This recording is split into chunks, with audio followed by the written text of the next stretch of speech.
just check my list here. So Chris, is it Chris or Christopher? I can do one fine. Okay. And Sumnicht? Yeah. Okay. Surprised you got that on the first go. Well, you know, Normally everyone's like Sumnicht or something like that. I am a German speaker, so just randomly. So Sumnicht. Yeah. Not a good German speaker anymore. Used to speak it okay many years ago, but not a lot of opportunity here. Anyway, cool. Yeah, you're first. So I'll probably do intros for 10 minutes at about 7:05, and then you'll be first. Okay. You were originally going to be third, but I have an explanation, so I will get that sorted out. You're good? I'm good. Excellent. Then we're all set. Yeah, even though you sent it to me on the number.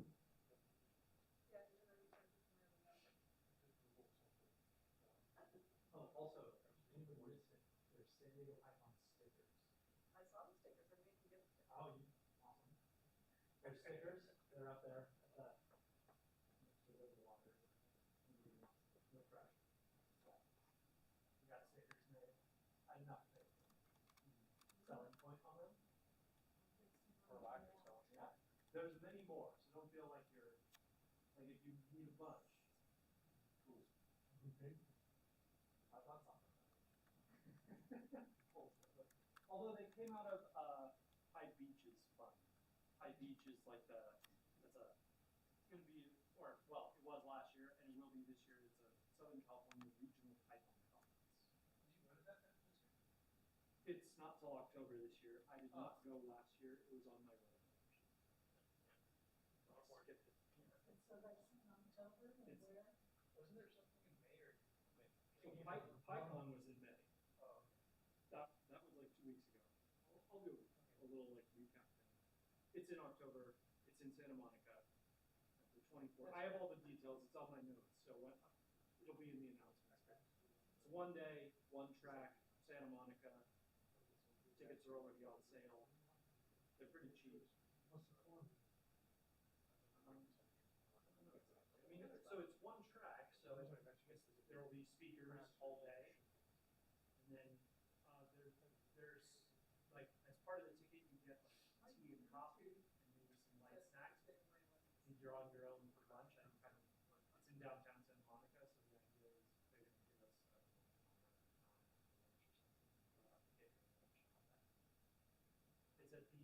It's at a place called the Illusion Magic Lounge, like a theater. I think it's about this size, maybe even a little smaller than this. And it's a magic theater where you have like sleight of hand or something on a stage. Except, you know, that isn't one space you rent. How much are tickets? I think they're selling corporate tickets for like $200, but I think regular tickets that are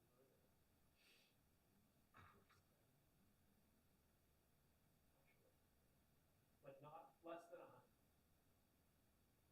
But then there's corporate tickets if you get it coming in. And then I think there's student tickets, which are then less.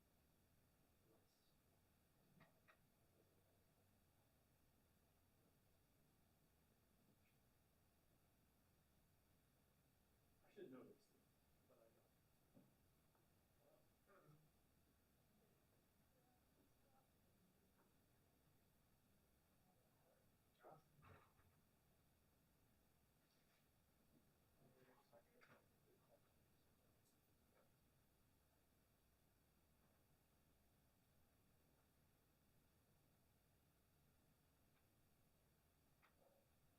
Oh, also the pizza right outside the door, that is for us. So if you would like pizza, no pressure, but if you would like pizza, it is there, but you cannot bring it in the room. Yeah, so that's the key problem with the pizza. You have to eat it out there and then come in.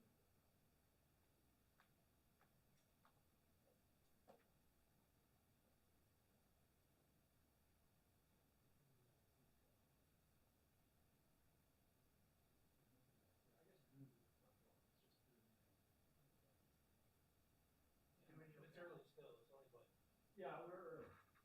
Yeah, it's still, sorry. Do you already know Carol? You have a James Reed shirt on? Oh, no, I got this shirt at PyCon. Oh, It's a green shirt. And now I know it. I It's- actually think it's pretty cool. It's purple. So tying in, I used to work at AOPS also. AOPS also used to give away a lot of James Reed shirts. Mm. No, no. AOPS like laundered all sorts of leftover hedge fund swag. all that fintech. Gotta get the mathematicians involved. Yeah. Back when I was still working for them and during the time that we were working from home, they sent me some tea shop pajamas, so I had to work from home pajamas. At PyCon, like, so I've been to PyCon since before the pandemic, and one big change for me is that now there's a bunch more fintech companies who've got booths and sponsored conference and stuff, and that's great. But yeah, like, there's a bunch of them now. They had huge elaborate booths and also very good swag. So that was definitely a thing. There was some like Chicago hedge fund handing out just like kind of fancy backpack brand, Osprey backpacks. Osprey backpacks. They were just handing them out to anybody. I asked them, because I talked to them for a little bit, but I was like, I won't take a backpack, I'll leave it, because I assumed you might not. They're like, too long for that. And then they take all the ones that are left over and they send them to my former employer, which then sends them to smart children. There you go. I mean, that's fun. That is a great use case, I think. So, yeah, there were people who totally ignored me, but I was like, I'm not going to use it. So I'll split it for some reason else. Yeah, there was some good swag. They won the swag.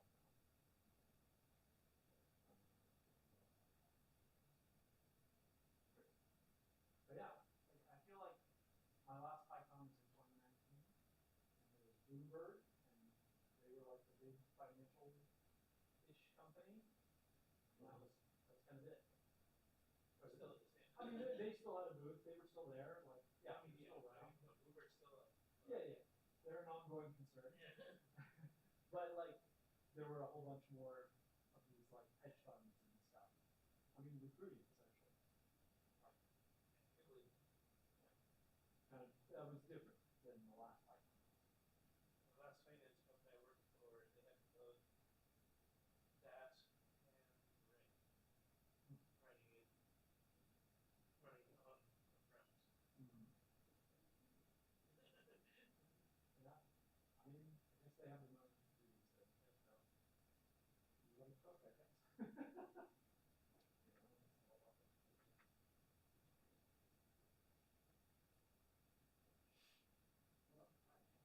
Well, did you buy one meetup? Yes, I am. Pizza is for us if you want to. What do you want? Pizza's for us. All right, thank you.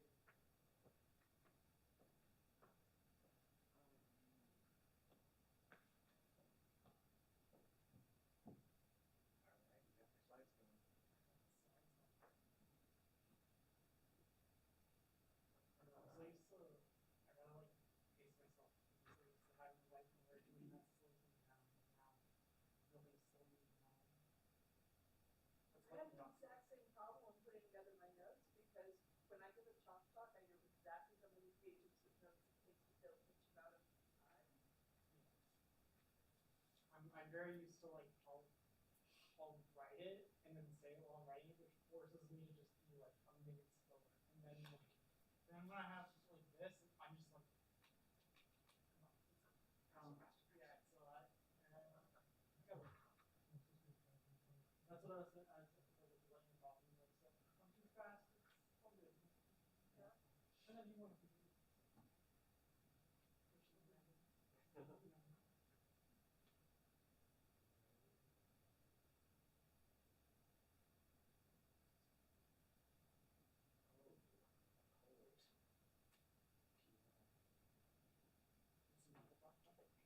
No, P versus PL.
I'm gonna go start rounding people up.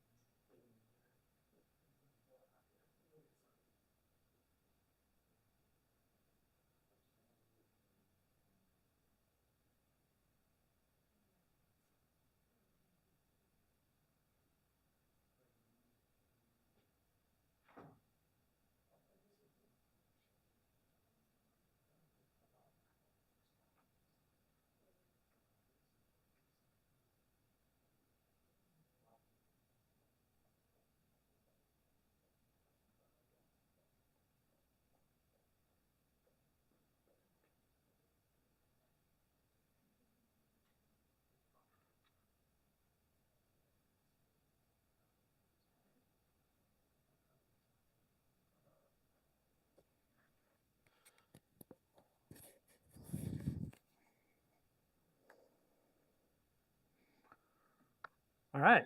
I told the people outside, wrap up the pizza and come in. I think we'll get started without them, and they'll come in. They'll just miss some of the announcements. Hello.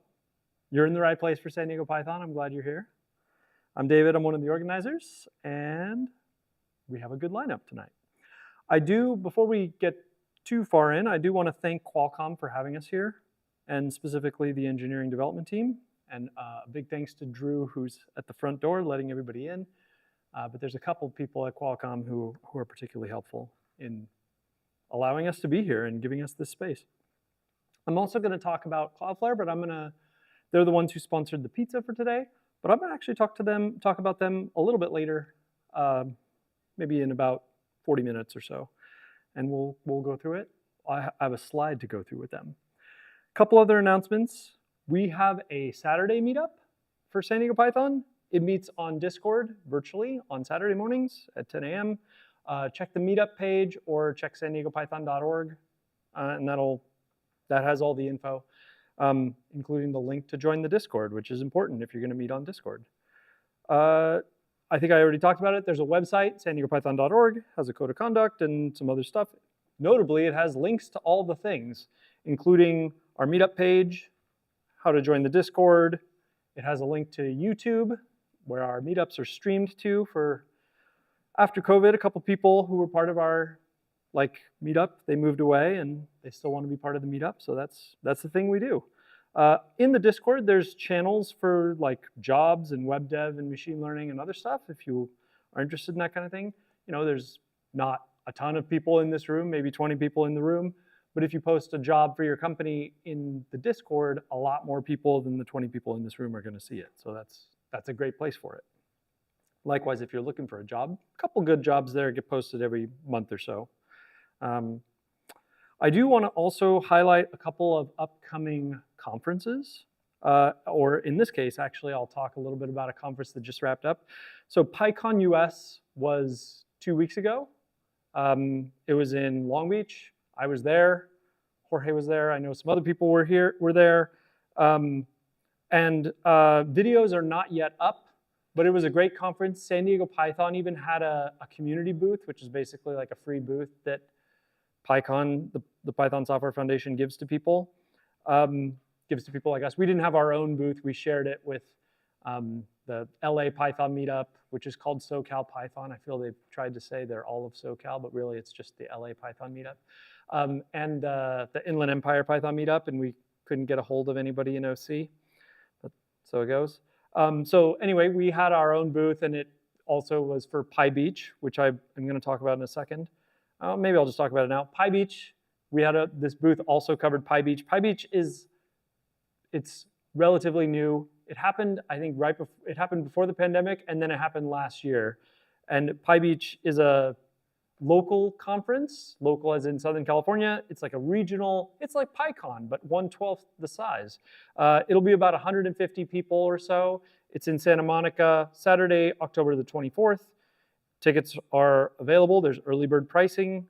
And the CFP, if you want to give a talk there, ends in just over a week. So June 7th, I believe, is the CFP date. I have it on my notes. My notes were right. That's always good.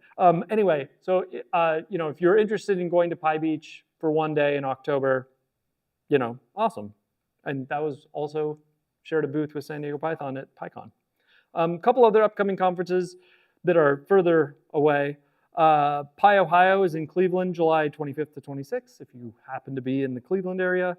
And DjangoCon US is in Chicago, August 24th to 28th. I think that's a longer date because I think that includes the sprints, but the actual conference is, I think, just a 2-day. That might be 3. Anyway, okay. Those are the conferences. For PyCon US, I did just want to go into a little bit more detail there.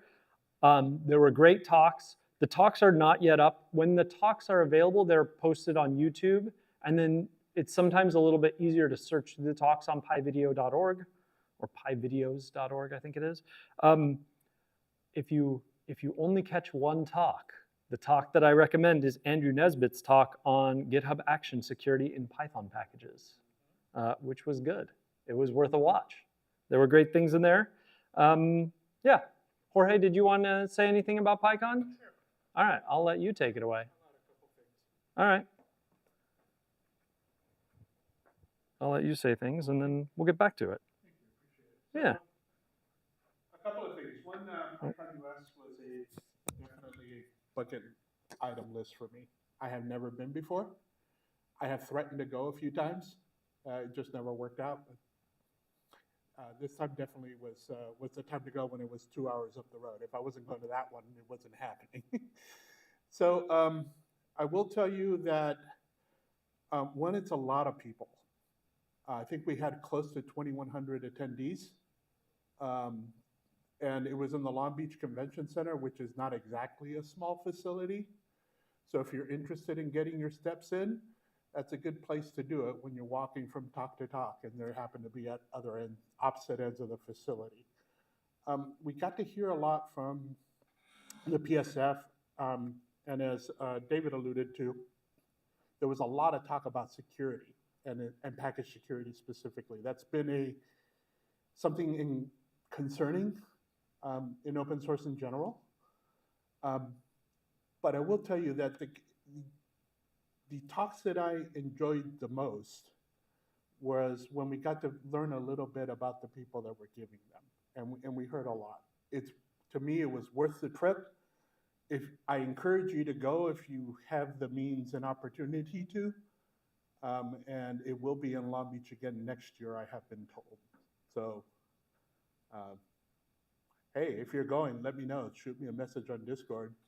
I'd love to meet up with you somewhere there, and we can chat or meet in one of the hallways or in one of the talks.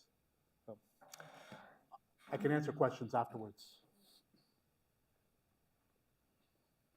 Thanks, Jorge. Cool. And I have one final announcement before we get to our first speaker. And this is the most important announcement of all the announcements. And that is that you too can be a speaker at a meetup for San Diego Python. We're always looking for speakers, all skill levels. You sign up on the website, sandiegopython.org. There's a big button, present at a meetup. That is the button. Press it, please. I'm very motivated to make sure that people sign up, because when we don't get enough signups, I have to give a talk. So please sign up. You don't have to sign up for the next meetup. You can sign up for, a future meetup at a future date or something like that. So, and it only has to be a 7-minute talk. Like, you can do it, I guess is the right answer. So please, please, please give a talk. That's it, I think. So 100% survival rate. Yeah, 100% survival rate of all speakers. Nobody has died giving a talk. Awesome. That's it. Without further ado, Chris Sumnicht is going to talk to us about pypagate, terms, formulas, and event listeners. All right. And I'll let you take it away. Your laptop is already hooked up. There's the mic if you want to attach it. You can leave it there too if you want, but if you attach it, it's probably better. Yeah, your laptop is sleeping. Okay, let me unslip my laptop. This might take a little bit of time because my A key is broken on this computer. So, okay. Fortunately, did not take too much time. Okay, so hi everyone. My name is Christopher Sumnicht. I have a lot of really interesting programming ideas, I think. Some would say it's kind of unconventional and maybe it will disturb you a little bit because you're not used to programming this way in Python. And so today in particular, and oh yeah, I should mention that I also develop a lot of like small game libraries. So I kind of had this like on and off relationship. I would sometimes dabble in Lua, Rust, and a couple other things and start. I wouldn't really say I get to a complete game necessarily, but I just sort of like developing tooling for it. And I wanted to show you a library today that is more general purpose than a game, but sort of through the lens of games. And you'll hopefully see that it's like actually fairly general purpose. And in particular, I want to talk about how spreadsheets are cool. And you might be thinking, well, I'm a data scientist because we're in a Python convention and everyone that does Python is a data scientist or web dev or something like that. And I want to tell you that no, this is not about pandas or polars or whatever data frame you want to think about. This is about something completely different. Okay. So I first want to motivate the problem and I want to tell you about a spreadsheet. So you go into Excel or LibreOffice or whatever your favorite spreadsheet editor is, and you have, for instance, this sheet right here. So we have an 80, 85, 95, and 100. And then at the bottom, well, this could actually be anywhere. It doesn't have to be at the bottom necessarily, but you have a little formula. So does everyone kind of remember what a formula is in Excel? You type it in, and in this case, let me select the stuff right here. It looks at every value here, except for the thing itself.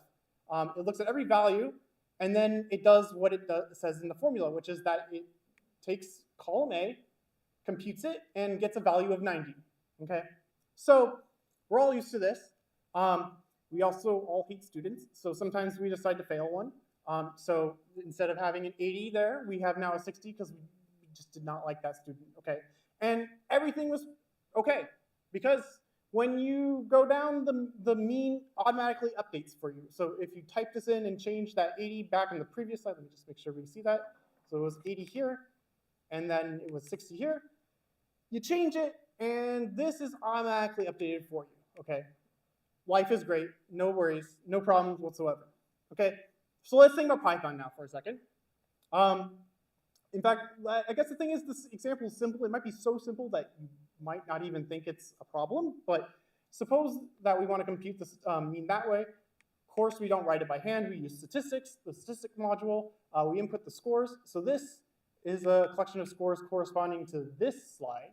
So it has 80, 85, 90, and 95, and 100. Compute the mean, store in a variable m, and then you get 90, okay? But then the obvious problem is then, what if we changed that one student that we hated from 80 to 60? What happens to m? M does not change, and so we get back 90 again when we call it. Okay, very simple, and you would say, well, Chris, I would just call mean. Yeah, it's fairly reasonable. But we have to imagine that there's more sophisticated issues that we're dealing with here. This is just simply to explain the following, which is that assignment is not equality, okay? Actually, kind of funny story about this. I learned programming before I took algebra, and so people would be like, what does x equals x plus 1 even mean? And I'd be like, oh, it's increment. And apparently, well, good news is I got a math degree, and I figured out that it doesn't actually make sense to say that because there's no such thing as x equals x plus 1. It's just assigning it. So let's look at how this pypagate, so the idea is it's sort of like propagate and Python combined together. And the idea is that it sort of like propagates changes on the fly, okay? So we import this pypagate library. We make a term called 5. Now you can think of terms as the following. So back when we went to this Excel example right here, every cell that wasn't a formula was a term, okay? So there's terms, and there are also formulas in pypagate, okay? So the idea is, well, we set x to be some 5, so it is some cell in our spreadsheet, and then we make a formula, which is y equals x plus 1. Now, using the power of operator overloading, x plus 1 is not what you probably think it is, okay? It is not 6, okay? It is a formula, okay? And so, just to illustrate, when we print x.unwrap, it gives us the number back that we would expect. If you instead just print x, it will say term 5. So this is just to essentially get the value that's underneath the term. And then when you do y_unwrap, you get something similar, which is 6. But the thing is that if you did y and printed it out, it would print out term 5 plus 1. It would not print out 6. Okay, is that clear? Okay, so then what we do is we do some more operator overloading underneath the hood, and we increment x by 5. You can do that. You can change it in Excel, like we went back here. We have the hated student. You can change the values like you want on terms, and we unwrap it, and we get 10. I want to emphasize something though. So we add this x unwrap, and it just gives us the value. Unwrap did not calculate the value. Okay. Unwrap simply just extracts the value. It's a sort of Rust idiom that I've been borrowing. It just extracts it. Similarly, y.unwrap does not do any computation itself either. The computation for y is done as soon as this x plus equals 5 is calculated. Okay, is that clear with everyone? So this basically updates things on the fly. Very simple example, but I want to show you now a little bit more of a complicated thing that will sort of motivate.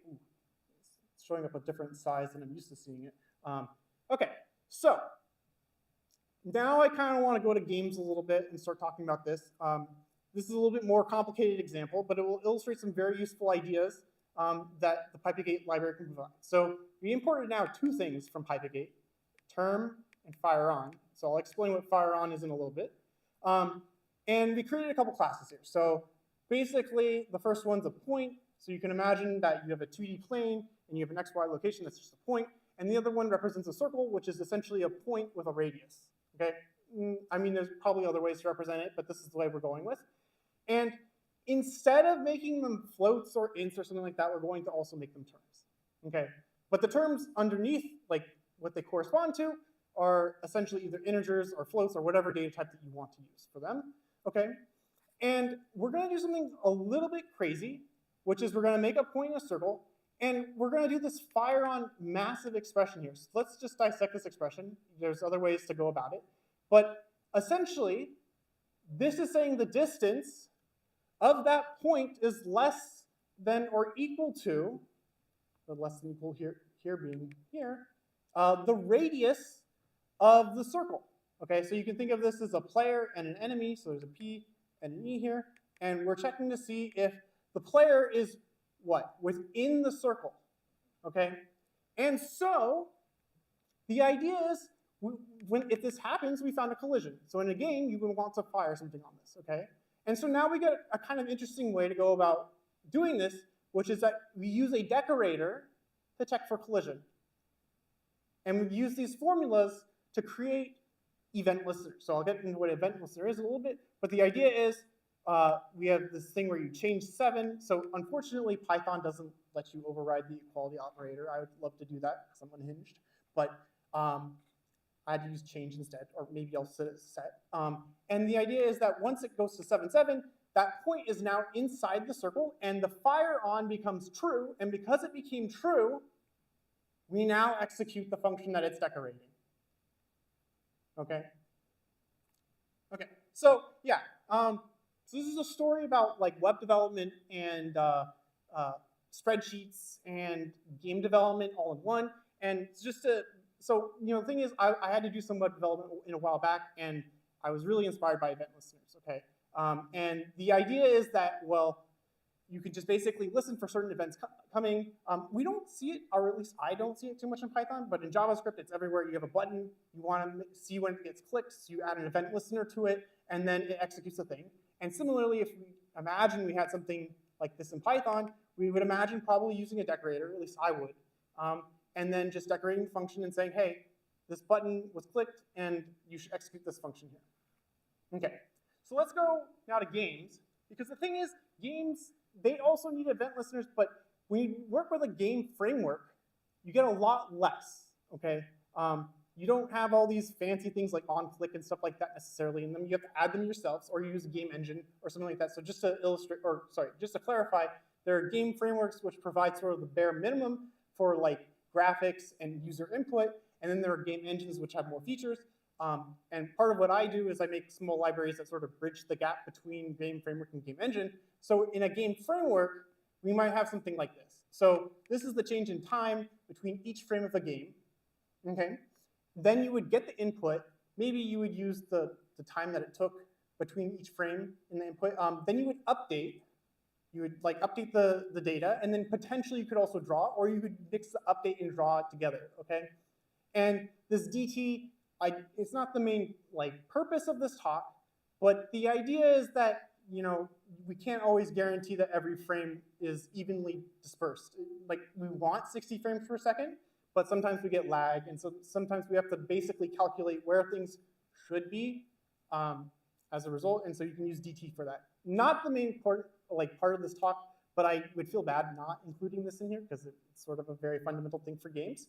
But like I said, so this is fairly simple, but the problem is that it causes a lot of challenges in organization, okay? Because there's lots of wrong ways to do things, okay? So here's an example, for instance. We could try doing our update, and it might be that we have a scene, and you might have the main menu, okay, that I called main, and then maybe there's a level 1, a level 2, a level 3, a level 4, but that's gonna result in a massive monolithic update function, okay? And you have stuff inside there for a further control flow, okay? So we just don't wanna do this.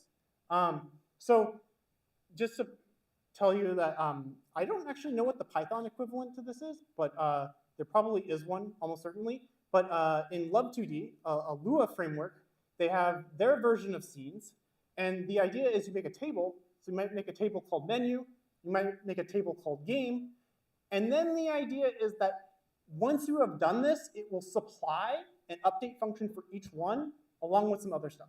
And then there is one global manager that decides which update function is being run, okay? So we have these little clones of updates, and to me, when I think of a scene, I don't even think I've thought of the formal definition, but the idea is you can imagine it like the main menu of a game.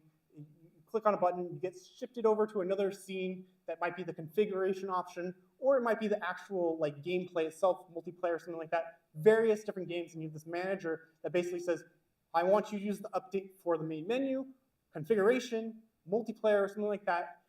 But the problem is, oh, well, actually, before we do that, so just to emphasize, if you want to use like a real game engine, scenes are very important, so I did want to mention them.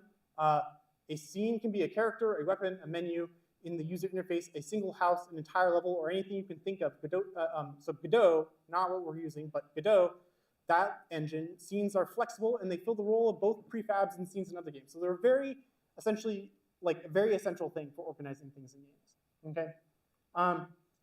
But now let's return our focus and suppose that we have a game that has only one scene, okay? So you're playing Asteroids, there's a little Asteroids character, I don't know if I can say it because it's copyrighted, but, and then there's asteroids going everywhere, and there's a lot of things going around. Things are firing, asteroids are moving, or in modern games, you have something like Call of Duty, people are like yelling at each other, and bullets are flying everywhere. Well, even with one scene, if you treat that as the one scene, you have still an organizational issue, which is that that single update for that scene can also become long. And we need to think about this. So we could get a long chain of if statements, for statements, another control flow, but we don't want to really do that. So we want to think about ways of decentralizing the logic, okay? So let's look at this example here.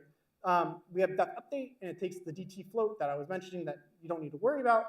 There's a handle collision, we'll talk about that later. But then there's this if statement, if player.health equals 0, well, what would happen? Well, that just means you died and the game is over, okay?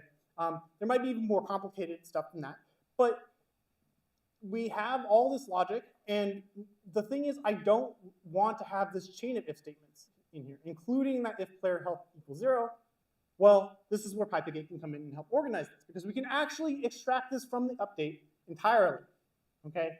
So we import the same stuff as last time. This is the shortest way to make a player class. We give it some health, but instead of making it just a raw, like integer or float, we make it a term. So it's a little box that you can now edit.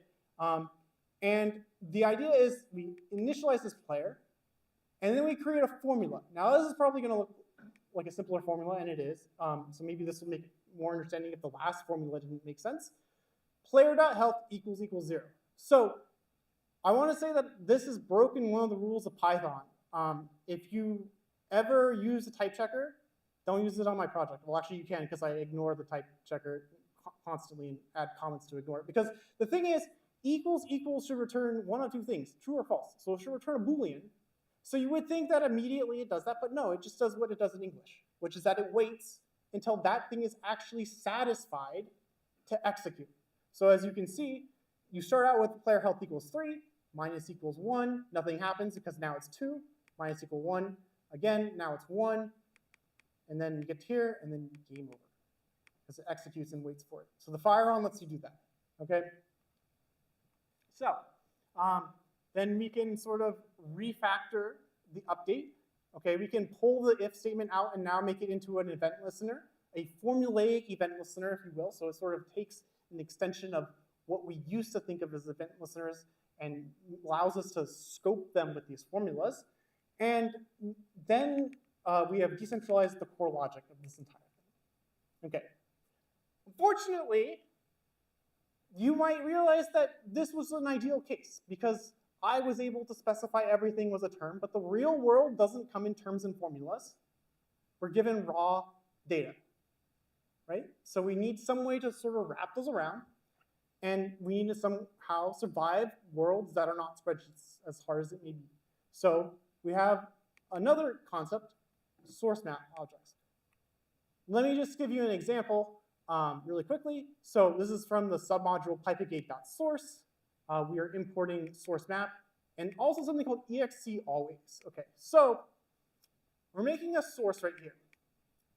And if you go down here, the source listens every time in the for loop, okay? So listening is the important thing that sources do. When they listen, they cause execution to happen. So what you can imagine is, like I mentioned before, we have a game loop. Let me just go back to it. Well, I didn't realize it was that far back.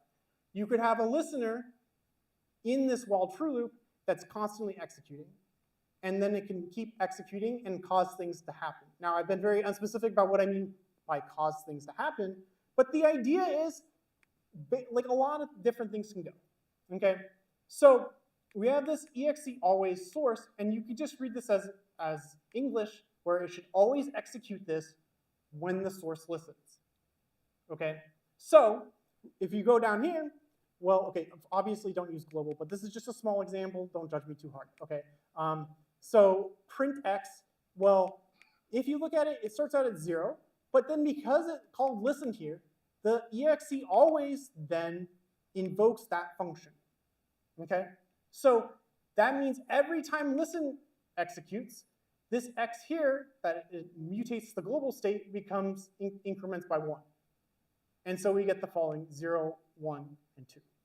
Okay, is that clear with everyone? I just want to make sure the sources are clear with everyone. Okay, so the thing is, this is sort of a really simple example. You might have noticed that this source map object, I passed in a dictionary, but like it was an empty dictionary. What does the dictionary mean? What does it have to do with anything?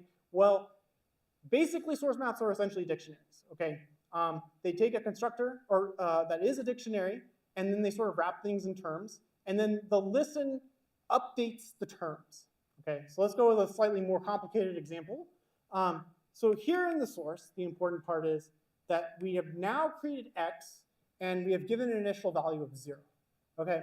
So whenever listen is called, then we also can assign this term x to something else. There's a variety of ways to do this. Another one I could have done is I could have said I in range 4 and just said I. Would change x to something else, and so x would change. Okay, so x, though, is just a term. Okay, so source.x in particular is just a term. So you can use this then to create formulas. So I've done that here, and we're using a slightly different decorator, exe while. So execute while something is true. While the formula source.x is less than or 2, execute is less than 2, which prints that x is less than 2. And then this can also be read similarly, execute while source is greater than or equal to 2, that we should print out this instead. So it executes one of the following, basically. And if you run it, the idea is the listen is called, x is changed on each iteration, and using these decorators, we can see that x is less than 2 at the start, becomes greater than or equal to, and greater than or equal to, and keeps going on like that. Is that clear, or are there any questions? Okay. So now I want to bring us back to games. If you ever use Pygame, which is probably like one of the more popular Python game frameworks, I think a lot of people say Godot, but technically Godot doesn't use Python. It just uses something like Python.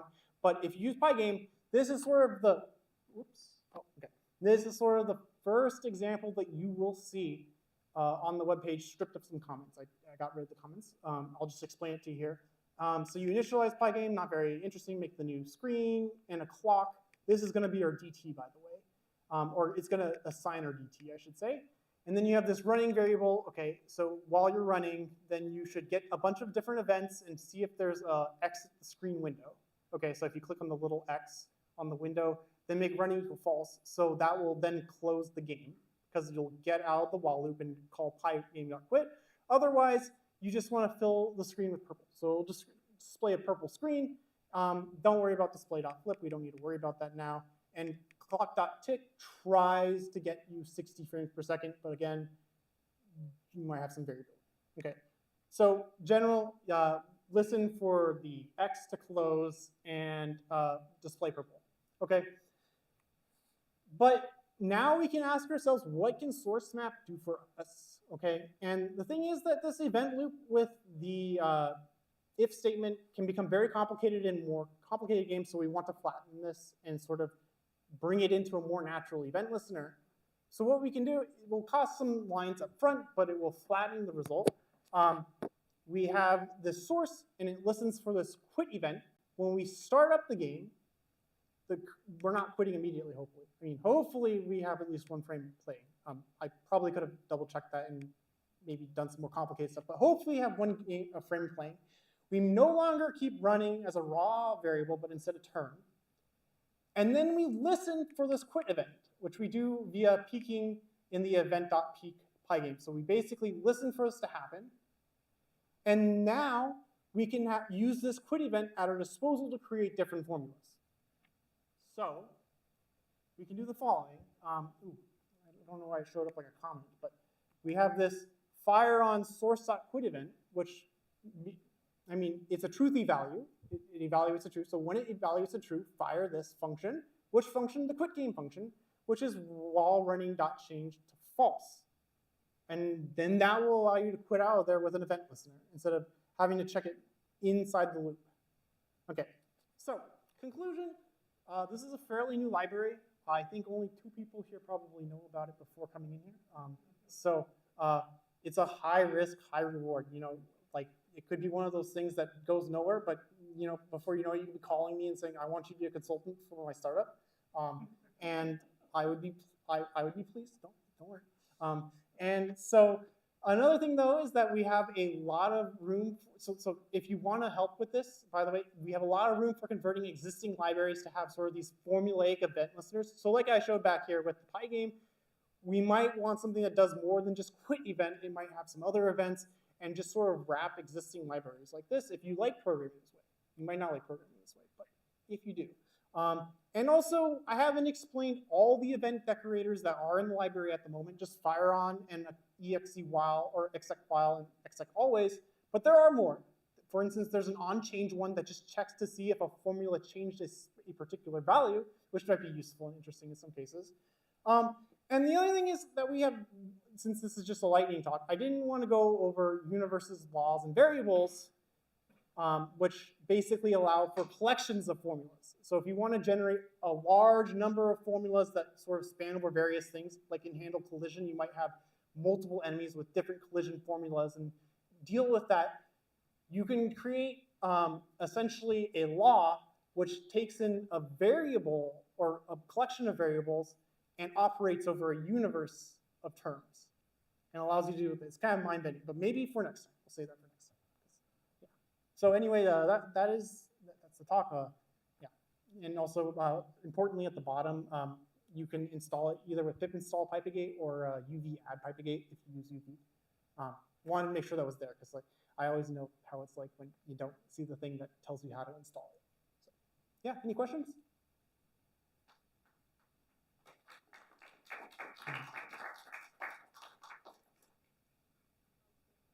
Oh yeah. So, if we had to boil this down to like a 10-second talk, would it be fair to call this a library of, like, to set up like some kind of callback pattern? You call that out. Yeah, like a formulaic event listener thing. It's sort of how I thought about it. So it allows you to make refinements on typical event listeners or just create your own event listeners from scratch and then just sort of go from there. And I agree with you. It's not a pattern we see a whole lot in Python. Yeah, and I want to bring it there. Maybe it's dangerous, but we'll do it anyway. Yeah. Any other questions? Yeah.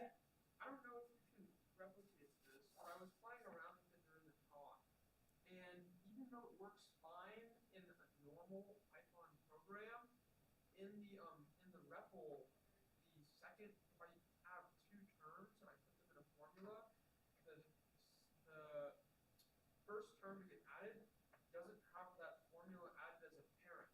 So when I update it, it's not represented in the formula's value. Okay, I can check that. Maybe I'll like come up to you and see what it is. And if there's a bug, there could be bugs. But yeah, I'll check to see what that is in a little bit. All right. Cool. Thank you. Oh yeah. All right, appreciate it. Oops, that was interesting. I guess I've only used Pygame a little bit. Awesome, thanks, Chris. Cool. Our next speaker is Amy Szczepanski, who's going to talk to us about putting the tech in textiles, which wins the award for name of the thing. For name of the presentation. So this is the clip-on mic. You can flip it or not. Do you have an HDMI input? Yes, it's Or- on the other side. Oh, it's on the other side. Perfect. So I think, yeah, you can just do this. And then I know you've presented before, but what shows up on the screens is exactly what shows up behind you. And do you have audio coming out of the laptop or just? No. Okay, then, yeah, you're good. It came up. Cool. All right.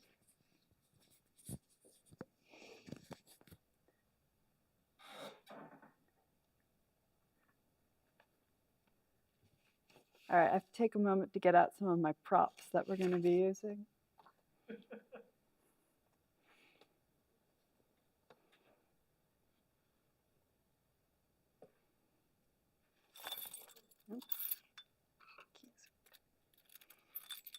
Sorry, just a moment.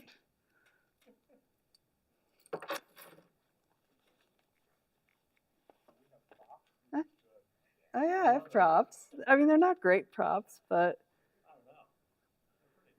okay. All right, so today I'm going to tell you about a Python project that I've been working on, which has been using Python to communicate with my Brother Electroknit KH940, which was a knitting machine that was from 1988.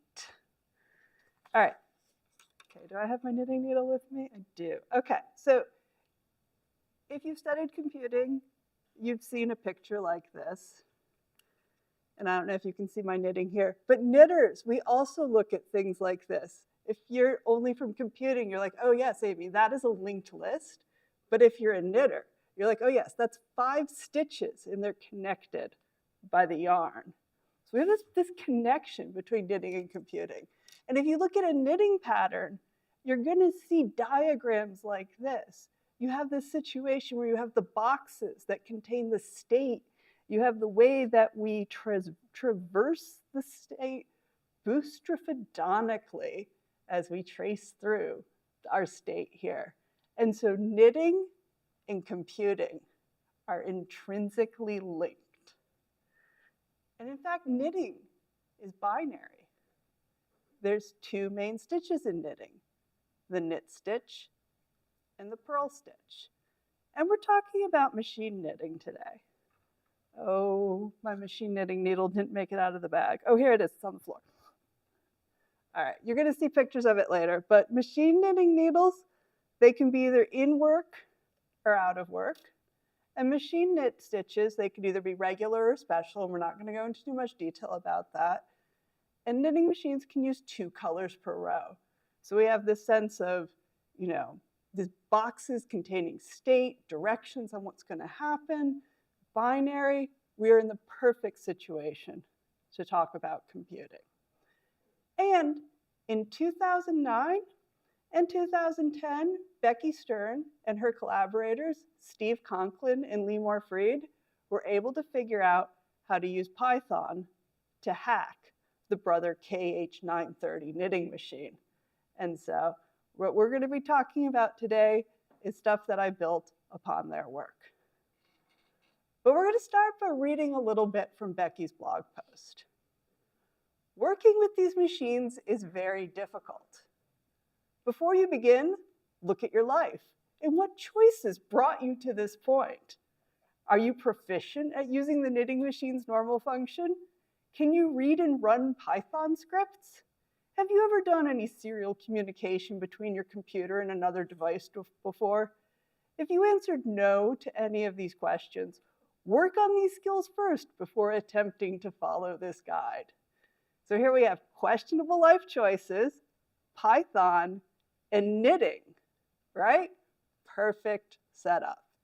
All right, so I've been talking a little bit about knitting, I've been talking a little bit about knitting machines, but not everyone here knows about knitting machines. So this picture we have up here, this is sort of a conventional knitting machine. All of the machines that I'm talking about today are produced by Brother Industries. If you have purchased a laser printer, you've probably been told, purchase a Brother laser printer. This thing is rock solid. It's the only printer that you're not going to go all office space on. Same thing with the Brother knitting machines, remarkably solid devices. So across the base of the device here, we have the knitting bed, which has 200 needles. We have that rectangular object, which is called the carriage. The needles hold the yarn. The carriage moves back and forth across the needle bed, putting the yarn on the needles.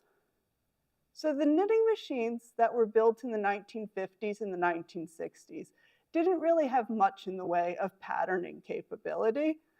But once we get into the 1970s, we have these knitting machines that run on punch cards. And the punch cards were able to record 24 stitch patterns that were able to be knit by the machine.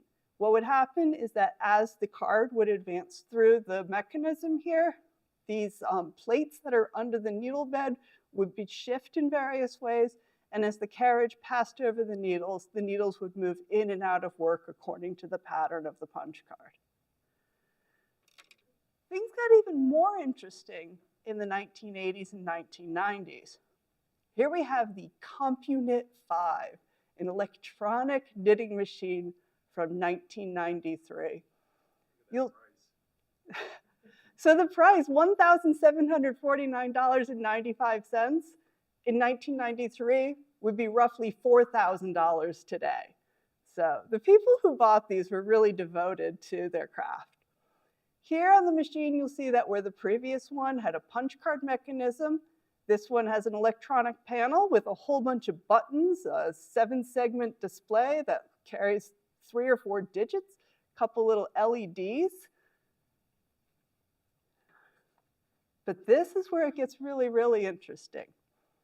One of the peripherals that was available for the KH940, and other models of knitting machine, this is the one that I own, the KH940. We have the Brother FB100 floppy disk drive. The FB100 floppy disk drive is the predecessor of the Tandy PDD1 portable disk drive. And so I'm actually going to read this because this is actually a little bit important for us. The KH940 can operate completely independently, or it can be linked to a number of different attachments, extending its appeal and capabilities. Although the machine has ample memory, 32 kilobytes, over a period of time you may fill it up and need to store your patterns elsewhere. There is a floppy disk drive available which may be linked to the machine. The information held in the machine can then be transferred to the disk for safekeeping. And so then there's a serial port on the back of the knitting machine, which you could use to connect the machine and the disk drive. So what is it that Becky and her collaborators did? They figured out how to lie to the knitting machine. They wrote Python scripts that ran on the computer and then communicated over a cable such as this one and said, hey, knitting machine, I'm a floppy disk drive full of knitting machine patterns. Would you like to load some knitting machine patterns? And the machine was like, oh yeah, bring it on. Send me your cat photos. And so this was what they did. And fortunately for us, they published this work open source. Unfortunately, as you can see, most of it hasn't been touched in 13 years. So they did this again in 2009, 2010. If you may or may not remember, July of 2010 was when Python 2.7 came out. And so this is not modern software. So if I wanted to take what Becky did for her KH930 machine and run it on my KH940 machine, I had to make some changes. So Becky's work was in Python 2, mine is in Python 3. Becky's machine is the KH930 with 2 kilobytes of RAM, while I have the KH940 with the much larger RAM.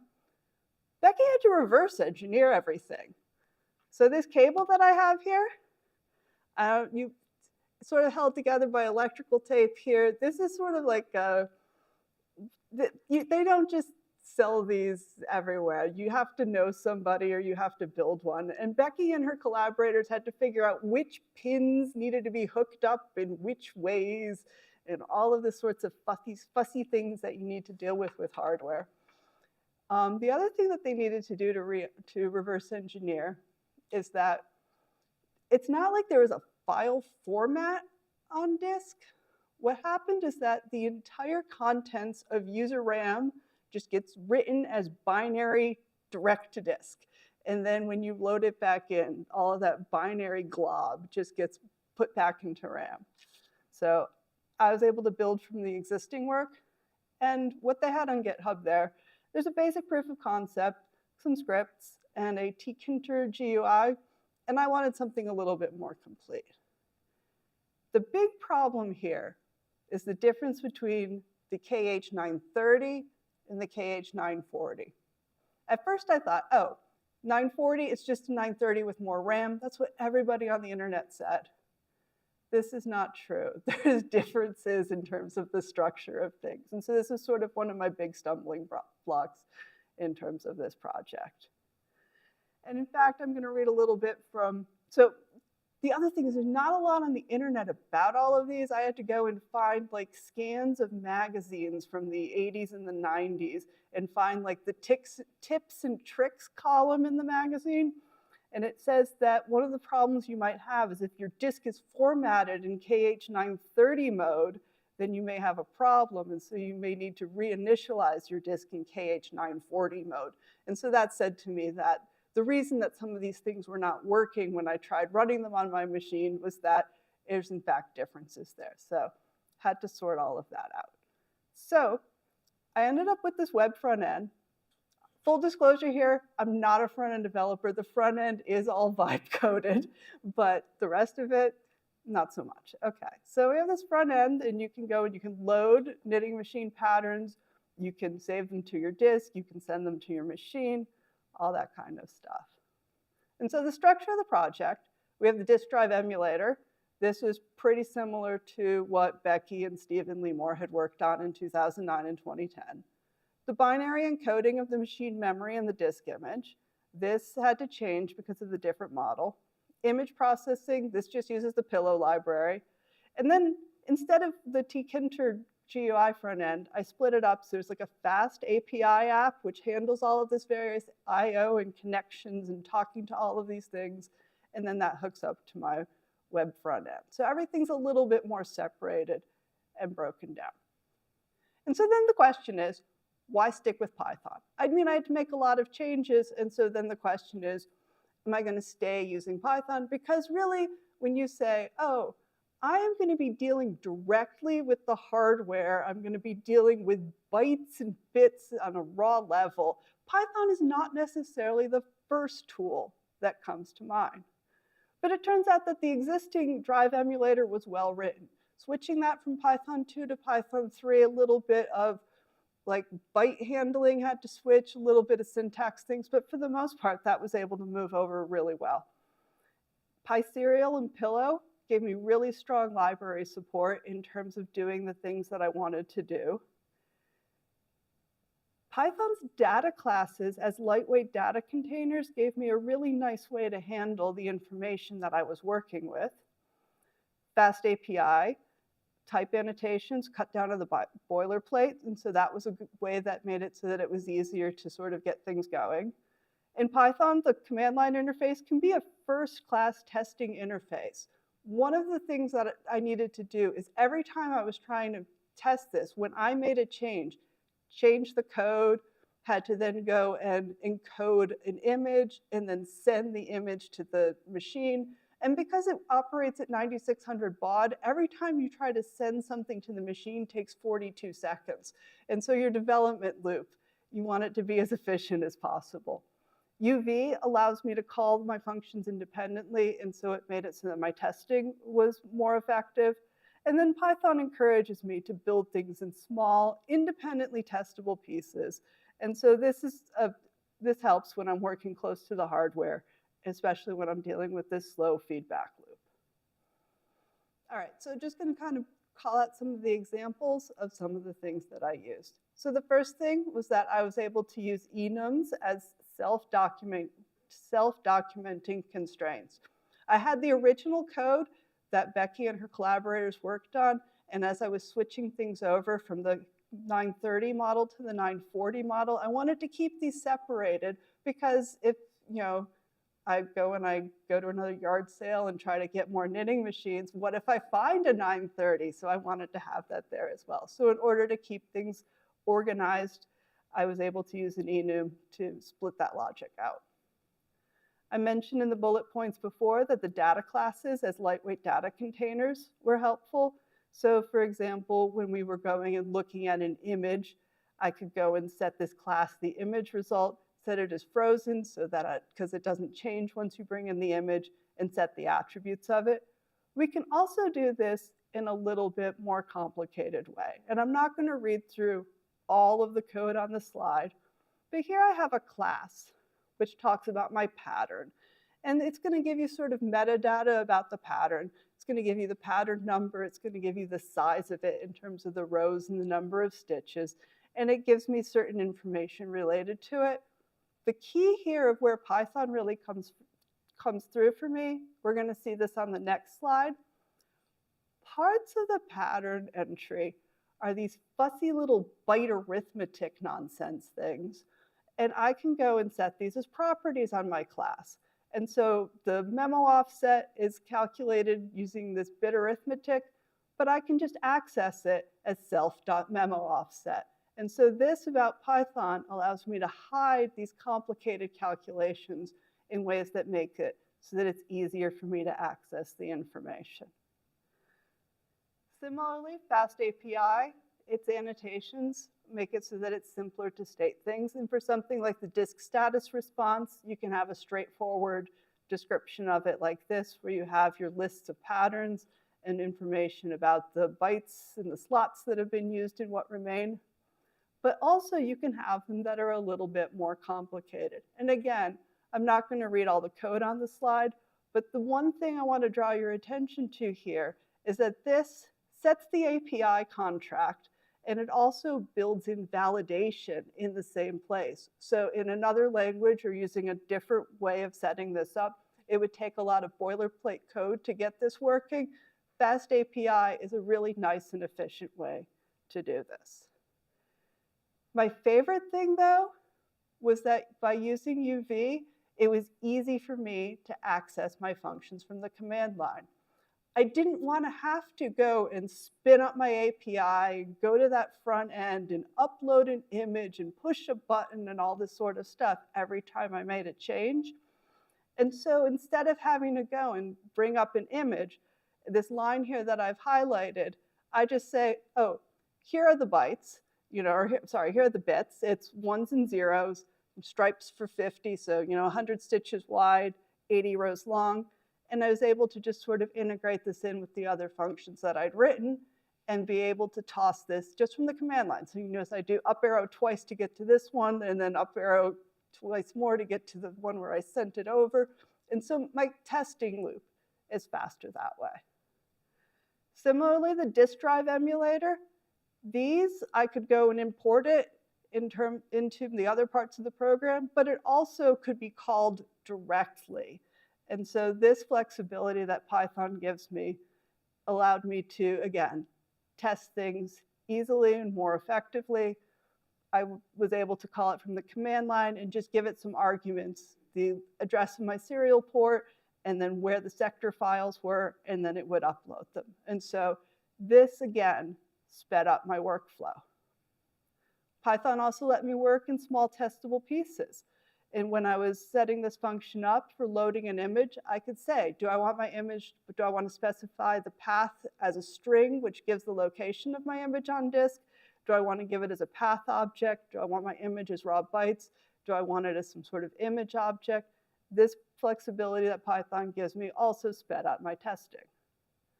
And so this is sort of screenshot, and we're going to show a couple pictures here. So this was the interface. I would uploaded something that was a little Nordic sort of floral motif. And this is my knitting machine. This is it set up with the yarn getting ready to knit. Here's sort of an action shot. You can see some of the needles are advanced and some of them are back. That's what the pattern controls do.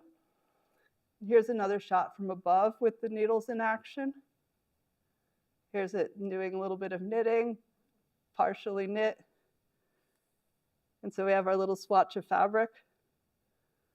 So in terms of my future work, I still need to improve the logging and the status updates for users. As I said, it takes 42 seconds for it to send an image over, and I want a user to not be wondering, what is it doing? So I would like it to be giving updates during that time. There are some bug fixes that I do need to do in terms of pattern placement and orientation.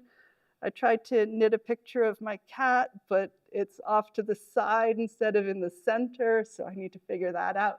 That's my project for the weekend. There's a couple other bug fixes that need to be done. I want to automate the creation of other types of knitting pattern. There's this one called shadow or illusion knitting, which creates ridges. And as you look at it from the side, it changes what you see. I also want to figure out how to make it so that I can do the color separations for things with more colors. So there's a lot of interesting work up with that. And so in conclusion, Python lets you stay close to your problem. Python is a great tool for these types of projects. The format spec can be documented in the file that implements it. The types tell you what values are valid. The module boundaries mean you can test your image pipeline, your binary encoder, and your serial emulator independently. And all of these support the development of software where testing means physically pressing buttons on a 1980s knitting machine. And so I'm going to put a pitch in here. So although what I just talked about has to do with fiber arts and technology, I'm a mathematician by training. And so if anybody is interested in fiber arts and mathematics, I want to draw your attention to Interlace, a journal of mathematics and fiber arts. And I'd like to thank you all for listening.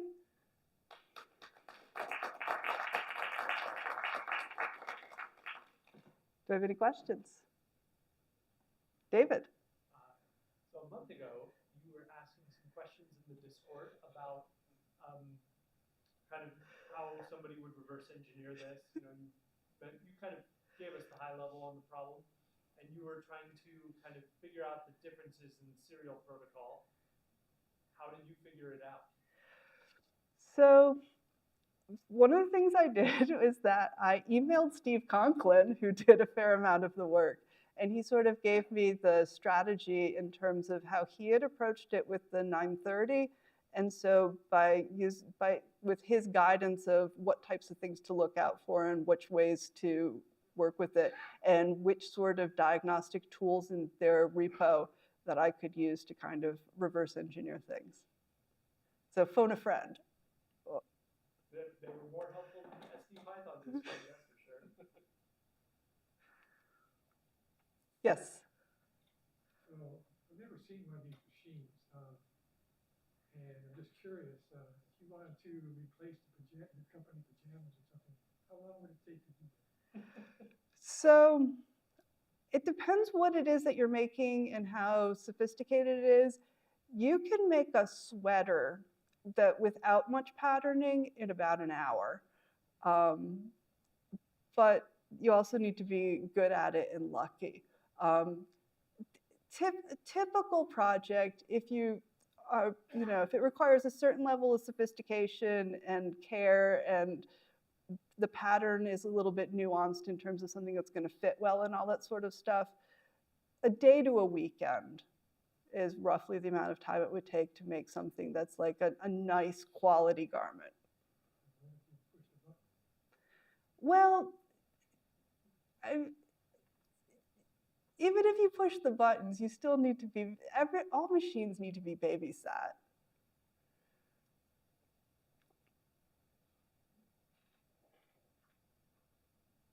All right, well, thank you.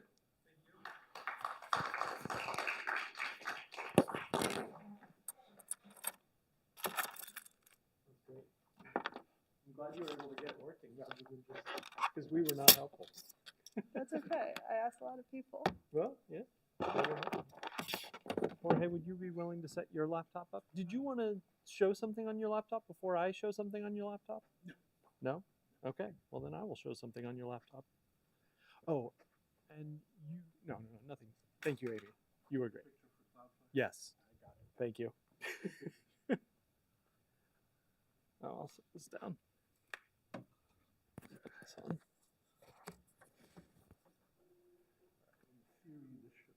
Hopefully. It should, but you never know.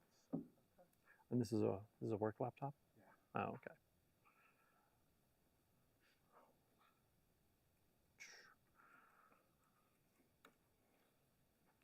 Let me just make sure that I see the thing. And do you happen to have the Cloudflare? I think the Cloudflare slides are also in Discord if you... That I need to forward to myself. Oh, sorry. You want me to forward them, or do you want me to email them to you? Or? Okay. I had to forward that to my work email. Oh, sorry. Thank you.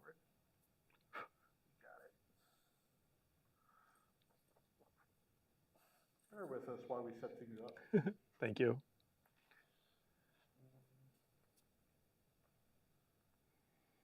Can you send me the slides on Discord? Yeah, I think it's just a couple up messages if you. But I'll send them to you again. Sorry about that. Yeah, it's like 10 messages up if you want to. It's dated September 25th.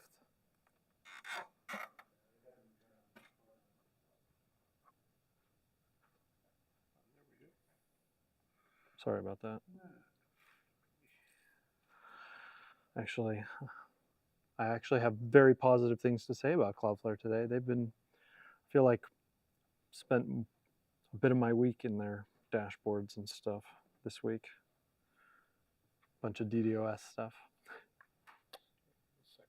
Yeah, yeah.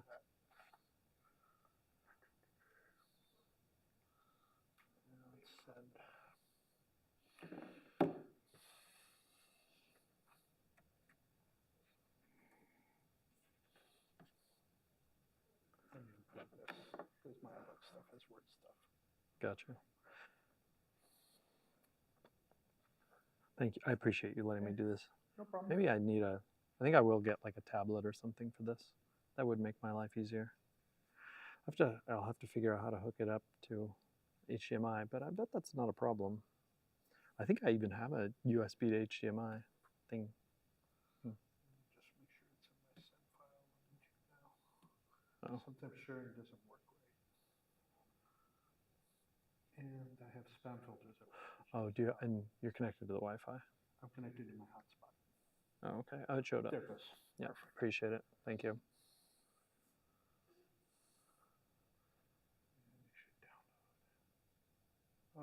Why are you blocking this when I wasn't blocked a minute ago? I don't know. Because I literally shared the other one. Wow. Do you want me to, I could email it to you? Or, Can you email me the presentation itself? yeah. My email address is... Okay. You want it? No, I'll give it to you. Oh, okay. Send it. Oh, can you send it to me on Discord and I'll just email it to you? Sorry about that. Sorry, people. It'll only be a minute. Okay. And I will get that. And then I will get this. And then I will get this. That's weird because the other presentation came through with no problem, so I don't know what. Yeah, sorry about that. That's weird.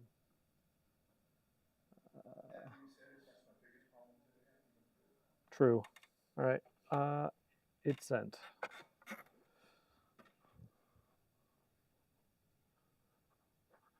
Hopefully it shows up quickly. And hopefully my email's not blocked for putting a 1 megabyte PDF in there. Yeah, that's my other thing. I'll check it. Make sure it got into my outbox. Classic email.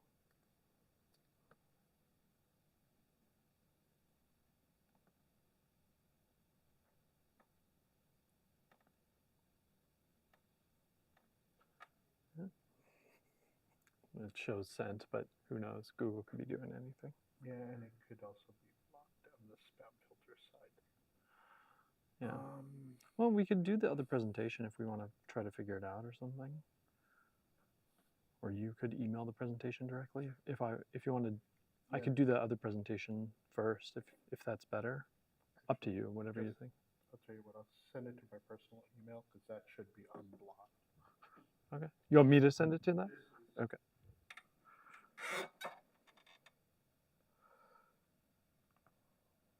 You know what the file is called? It is called Cloudflare Intro Slides. No, we got it here. Oh, okay. Cool. In preview as well. Okay, perfect. Hey, it's a miracle. Thank you. All right. I'm gonna plug that in and hopefully we can just do it.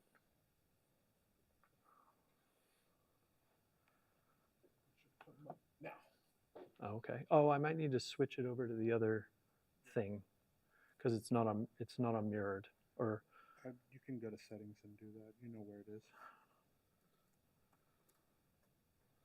and then it would be under displays and then mirror. Where is it? Mirror. Hey, there we go. Yay. Okay. All right. All right. Sorry about that. Sorry for the technical difficulties. So I do just want to give a brief shout out to Cloudflare. Cloudflare sponsored the pizza for the meetup today that we all enjoyed outside right before the meetup. And I said I was going to talk about them later, and here we are in the middle of the meetup, and I will just mention it. Cloudflare, again, they sponsored the meetup. Cloudflare makes networks and websites faster and more secure. They provide awesome tools like web app firewalls, DDoS protection, R2, which is an S3 compatible storage, and much, much, much more. The Cloudflare network is massive, and 95% of internet connected people are within 50 milliseconds of a Cloudflare node. And this makes your site or network fast for people all over the world. Check it out, and the free plan is really generous. The SDPython website uses it. And on a personal note, I've spent a lot of time mitigating DDoS attacks in the last 2 weeks. Thanks, Cloudflare. You've actually been great. It would be borderline impossible without them. So that is actually awesome. Cool. That's that. We had a late scratch, a late cancellation.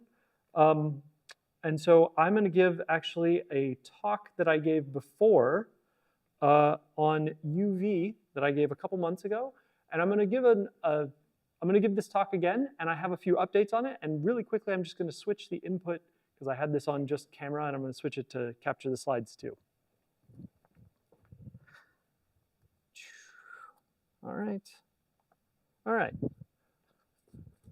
All right, cool. So again, this is a presentation that I gave a couple months ago on UV, and I called it a very, very short deep dive on UV because I wanted to sort of talk a little bit more deeply than just, hey, UV is a replacement for pip. But I'm still aiming for like 7 minutes, so how deep can it be? It's kind of the, anyway, cool. So UV, which many people have already talked about today, it describes itself as a fast Python package and project manager. So this kind of brings together functionality from pip as well as other places. So there's pip tools, which kind of had some pip additions. You could do things like audit your packages. It had tools for upgrading, like your requirements files, things like that. There's pyenv, which sort of let you have kind of multiple of these Python environments with different Python versions and things like that. Virtualenv, which UV uses, and this kind of lets you have an isolated Python dependency environment where you have, hey, I have these Python packages when I work on this project, and I have these other Python packages when I work on this project. And UV kind of brings all of these together. It's created by Astral, which was an independent company, but as of a week ago here, but really 2 months ago, it was acquired by OpenAI. It kind of seems like this is an acqui-hire where they're very interested in building Rust and Python-y tools around OpenAI, but we will see where this goes. UV installs and manages Python dependencies, but also Python versions. So this is kind of a core difference from pip, is you could say, hey, I have this project, it uses Python 3.14, it has these dependencies. I have this other project that I'm working on, it uses Python 3.12 as an example. So it can sort of manage these environments, keep them totally separate, and use totally separate versions of Python. So that's kind of interesting. It is very optimized for speed. I'm going to talk more about that later in this presentation. They say 10 to 100 times faster. It really depends on what you're doing, but it does a lot of smart things. Like, one, it uses hard links everywhere, so it won't re-download dependencies that you already have installed. It can download dependencies when you do need to download things in parallel as opposed to serially like pip did. This makes that much faster. If you have like 20 dependencies, it's starting to download all of them at the same time. So there are a lot of things that it does, some of which are, hey, it's faster because of Rust, and some of them are just faster because it's smarter. But it's optimized for speed. It's much faster. And it took a lot of the good ideas from other languages. And this is something, pip is a great tool. It was starting to show its age. A lot of other languages had something like pip, and they built even better things. And UV is kind of like that in the Python ecosystem. So this is really cool. So I think I talked about some of this. What does this mean in practice? Pip is what you might have used to install dependencies. Pip tools did things like it could create a lock file, which this is becoming very important. I think right about the time I gave this presentation, that week, there had been a big kind of supply chain vulnerability, and lock files are becoming very important. A lock file basically describes all of your project dependencies, including their cryptographic hashes, down to the precise minor version of everything that your package uses, including all of its transitive dependencies and everything. Pip tools also had ways to update dependencies. And UV also kind of encompasses both of those. So there's a UV lock file. You can update your dependencies with UV. Likewise, it had features from PyEnv where I talked about you could have different Python versions and different virtual environments. And most of these are replaced by a single command, which is UV sync. It reads from a pyproject.toml file and creates this UV lock file. You check both the pyproject.toml file and the UV lock file into your repository. When you update things, when you update dependencies, for whatever reason, whether you're doing it in an automated fashion or a manual fashion, you'll have an updated pyproject.toml, an updated UV lock file, you commit them. So that's kind of how that works. You can also declare the specific Python version that you need or a range of versions in your pyproject.toml file. And UV, when you type UV sync, it will create that virtual environment with the right version of Python for you automatically if it doesn't exist. If it does exist, it'll just use it. Cool. So this is one of the kind of interesting, this is a pyproject.toml file, and this kind of shows you the kinds of things that are captured in there. So you declare, hey, I require this version of Python, in this case 3.12 and 3.12 basically, less than 3.13. You could declare the various dependencies you might require, in this case, a Django 5.2 version, less than 5.3, and maybe some other dependencies.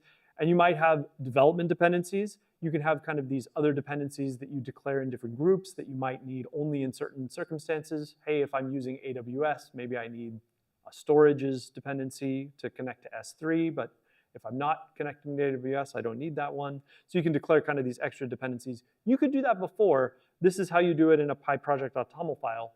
One of the big advantages of a pyproject.toml file, and UV always needs a pyproject.toml file, is that versus the old way, having a setup.py file, is a setup.py file requires you to execute Python in order to be able to figure out what dependencies are required, what versions of anything are required. All that required executing Python. With UV, it reads a standard file format that it does not require executing Python in order to get any of the dependency information or anything out of it. So that's kind of important. Another thing that UV adds is the ability to run a script directly. And you can declare even dependencies in line in comments at the top of the script. UV didn't start this. This is actually a standard that Python built in, but UV implements this standard where you can say, hey, I require this version of Python, I require this dependencies, and then you can just say UV run that script. It will automatically get that version of Python if you don't have it installed. It will create a virtual environment with those dependencies if you don't have one already, and then it will execute the script. So this lets you kind of ship individual scripts perhaps a little more easily than you would have before. It has a bunch of other useful features, which and some of these have become more interesting since I wrote this slide 2 months ago. I talked about creating a lock file with all the dependencies, including both the direct dependencies and the transitive dependencies. A difference between a lock file here in the pyproject.toml, it just says, hey, install me a Django 5.2 version, could be any Django 5.2 version. A lock file will say, no, you installed Django 5.2.14, here is the cryptographic hash of the tar.gz file for that. Oh, if you installed the wheel, here is the cryptographic hash of the wheel file for that. If you installed the Windows binary, there's not a Windows binary for Django, but if there was one, here is the cryptographic hash of that. So it'll have all of those precise dependencies, including any transitive dependencies. So that's kind of the difference between what would be in a PyProject.toml and a lock file. You can upgrade the dependencies in your lock file respecting constraints. So if there's like some minor changes, minor security updates, for example, you can just upgrade those without changing any of your direct dependency versions. There's a way to show your entire dependency tree with just UV tree, which I think there was a pip tools command for that, but this has that built in. You can manage your versions of Python that you have installed with UV, UV Python list, UV Python install, and it downloads them directly if needed. One thing, and this is becoming a lot more interesting, is you can build and publish distributions directly to PyPI. And there's UV audit. And I'm going to talk about these two, which were just kind of extra things in my presentation 2 months ago, but have become more interesting in the intervening 2 months because there have been a number of these kind of supply chain issues, both in the Python ecosystem and in other ecosystems. A lot of them have happened because tokens have leaked either through an LLM capturing it or somebody who installed a GitHub action that maybe they didn't think through very well, or there was a compromised GitHub action or something like this. And essentially, the UV has implemented some of the modern features of both Python packaging and checking for vulnerabilities. UV has implemented some of these features that have become really useful. So UV audit will show you, are there any outstanding CVEs, which is like a known vulnerabilities essentially, in your declared dependencies, either transitive or direct. So it can tell you that immediately. And then UV build and publish, there are some extra features here, but these will upload your build your distribution and upload it to PyPI. And there are extra features here, which I've actually never used around PyPI implemented something that they're calling trusted publishing, where you can, these essentially try to limit the attack vector of pushing compromised versions to PyPI. And PyPI itself is doing its own scanning to try to find any of these vulnerabilities. So some of these supply chain vulnerabilities, packages were pushed to PyPI, and then there were vulnerabilities in it, and PyPI had quarantined them within hours. So there's definitely, PyPI is scanning for this. This is becoming a hotter issue in the Python ecosystem and in other ecosystems. But UV has some features specifically to help around this area.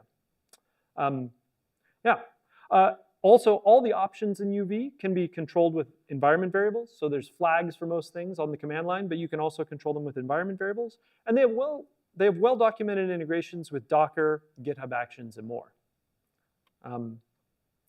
I did want to just talk a little bit. Some people are like, why is UV fast? Well, it's written in Rust. But I alluded to some of these other things.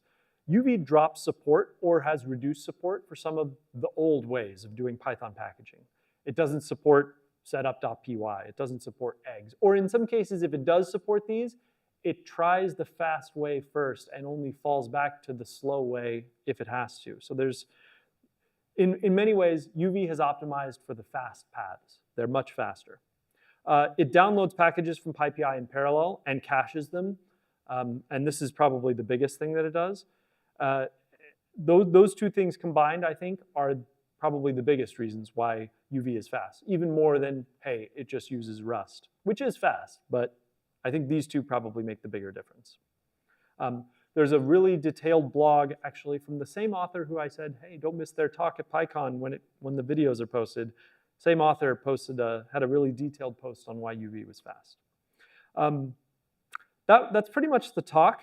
I did want to talk about one other thing that is very new in UV. It's actually, I think it's even newer than when I created these slides 2 months ago. So that kind of shows you how things are changing.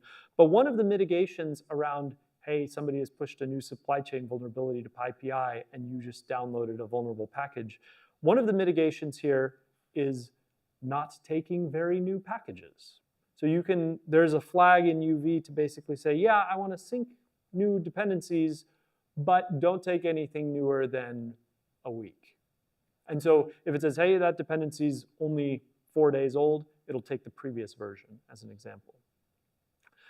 This does kind of introduce a little bit of a free rider problem in the sense that you're kind of relying on other people to catch to be bit by the vulnerability before you are. That's true, but also PyPI is scanning for these kinds of things. So you're also just kind of saying, well, they got scanned in the over the last week or 2 weeks or something. It's more likely that somebody will catch it before the vulnerability affects me personally. So there's some extra options here around these. UV implements those.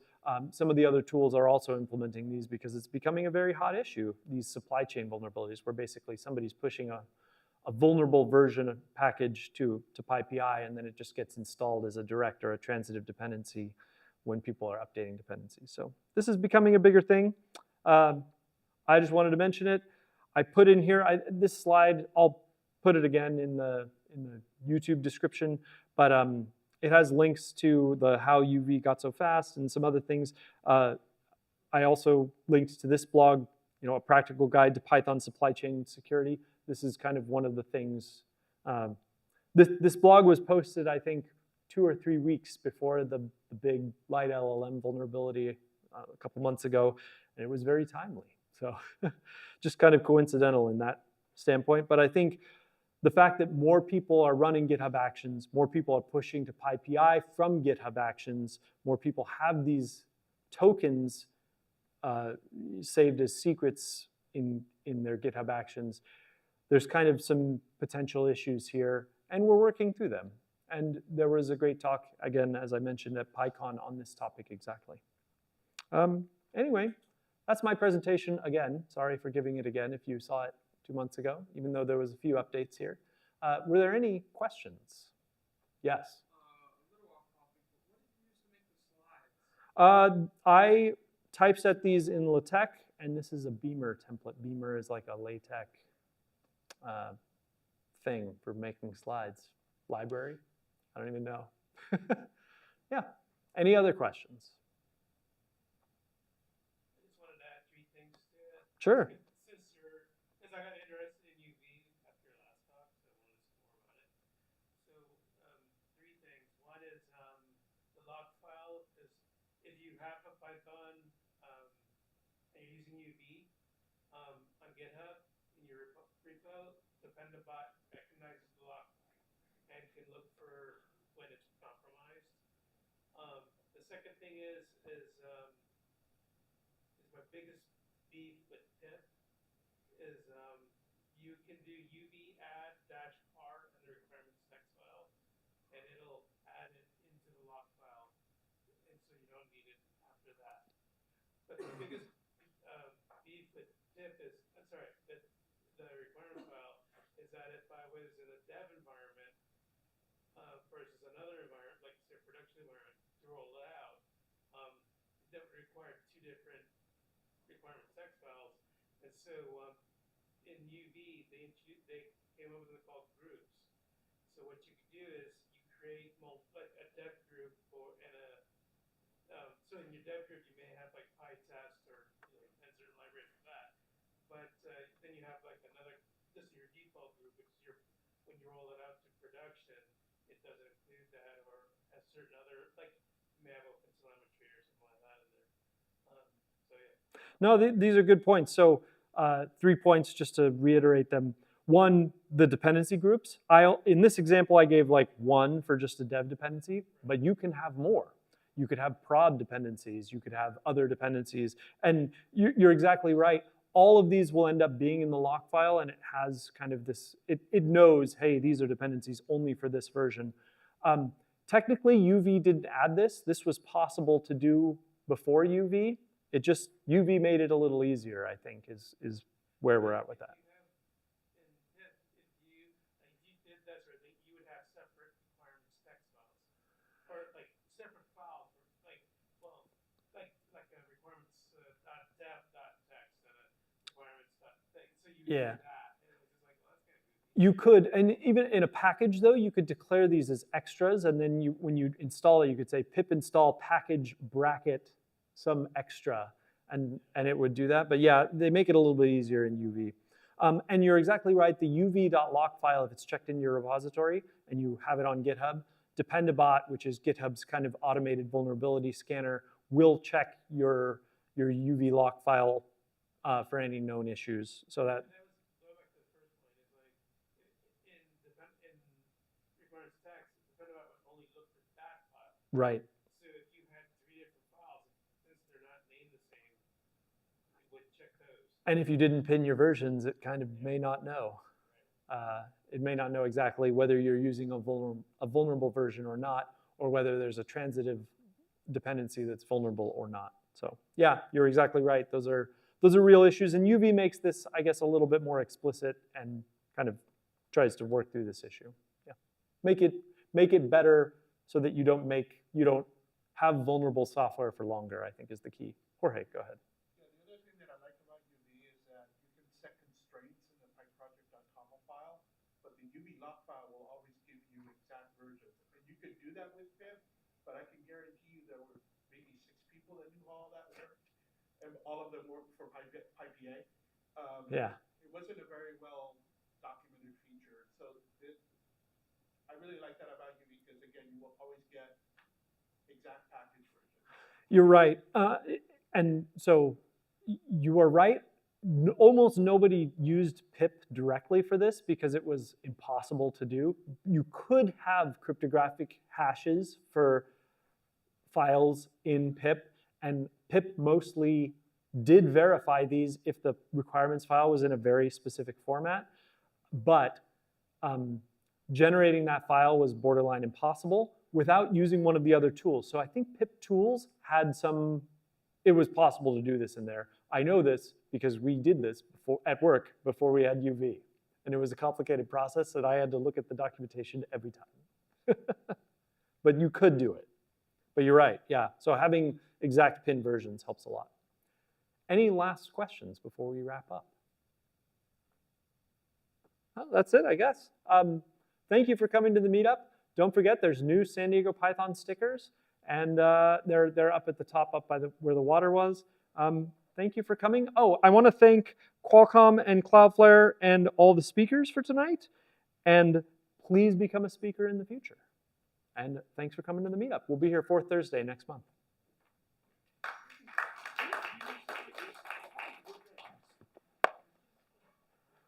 Thanks, Jorge. Oh, I guess I'll switch this over and turn this off or something. You can hang out here until 9, but Yeah. gotta go. Yeah.